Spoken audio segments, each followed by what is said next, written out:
ஒன்றும் இல்லை. யோசிச்சு யோசிச்சு ரொம்ப அப்படியே டிப்ரெஷன் ஆகுது. இப்போ கானா வினோத் அண்ணன் அந்த கேஷ் பாக்ஸை வந்து எடுத்துட்டாரு. ரொம்ப எதிர்பார்ப்போடு இருந்தோம். அண்ணன் வந்து டைட்டில் வின் பண்ணுவார், போயிட்டு பார்க்கணும், போயிட்டு அவருக்கு வாழ்த்து சொல்லணும், ரொம்ப கனவோடு இருந்தோம்.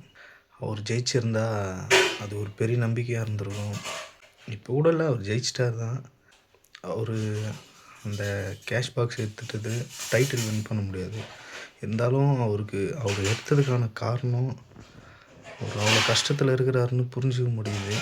என்ன சொல்கிறதுனே தெரில. யோசிச்சு யோசிச்சு அப்படியே ஒரு மாதிரி இருக்குது.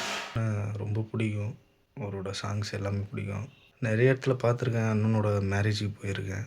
அந்த கேஷ் பாக்ஸ் எடுத்தது ஒரு மாதிரி அதிர்ச்சியாக இருக்குது. கண்டிப்பாக அவர் தான் வின் பண்ணிடணும், அவர் தான் வின் பண்ணுவாருன்னு எல்லாம். ஆனால் வெளியில் வந்தாருன்னா ரொம்ப ஃபீல் பண்ணுவார். அவர் எல்லாருமே கேட்டு கேட்டு கேட்டு அவரை ஏன் எடுத்தீங்கன்னு கேட்டு கேட்டு கேட்டு அதுவே அவருக்கு பெரிய ஒரு தலைவலியாக இருக்கும். டைட்டில் வின் பண்ணலனாலும் நீங்கள் தானே பிக் பாஸ் வின்னர். என்ன சொல்கிறதுனே தெரில. அந்த வீடியோ இது வரைக்கும் எப்படியும் ஒரு 50 தடவைக்கு மேலே பார்த்துட்டேன். ஏற்றுக்கவே முடியல. வேறு என்ன சொல்கிறது.